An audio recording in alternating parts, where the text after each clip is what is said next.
Hello guys, once again this is MB Mutu Vlog. Ayan. So after the hard work sa trabaho, so nag-dinner naman tayo kasi matagal na tayo hindi nagpagmukbang.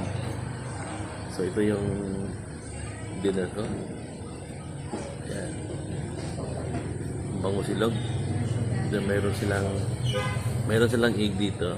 Mayroon silang egg lagyan, saka isang dalawang rice for only 100, and then meron pa rin siya natin pagtulak na apple bear.